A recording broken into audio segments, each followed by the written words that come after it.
বাংলাদেশের পর ৫ জুলাই ভারতের প্রেক্ষাগৃহে মুক্তি পেয়েছে শাকিব খান অভিনীত তুফান। জানা গেছে সেখানকার ৪৫টির বেশি সিনেমা হলে চলছে ছবিটি। তবে প্রচুর প্রচারণা চালিয়েও মুক্তির প্রথম দিনেই দর্শক খরায় বড়সড় ধাক্কা খেল রায়হান রাফি পরিচালিত আলোচিত এ সিনেমাটি। কলকাতায় মুক্তির আগে সেখানকার ইউটিউবাররা তুফানের প্রশংসা করলেও সিনেমাটি মুক্তি পাওয়ার পর দেখা যাচ্ছে ভিন্ন চিত্র।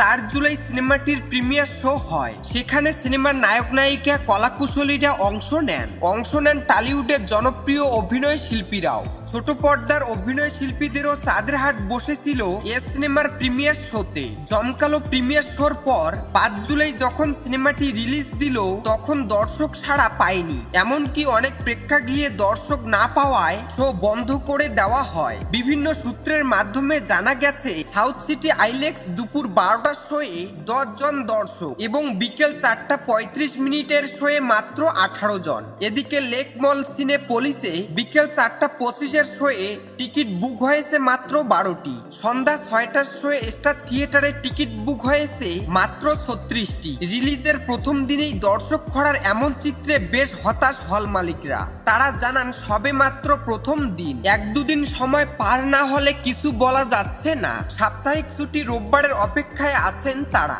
তবে এখনো পর্যন্ত রোববারের কোনো অগ্রিম টিকিট বুকিং এর তথ্য পাওয়া যায়নি। অনেকেই বলছেন যেখানে এখন দেবজিতের সিনেমাই চলে না সেখানে অন্য দেশের নায়কের সিনেমা কিভাবে সুপারহিট হবে।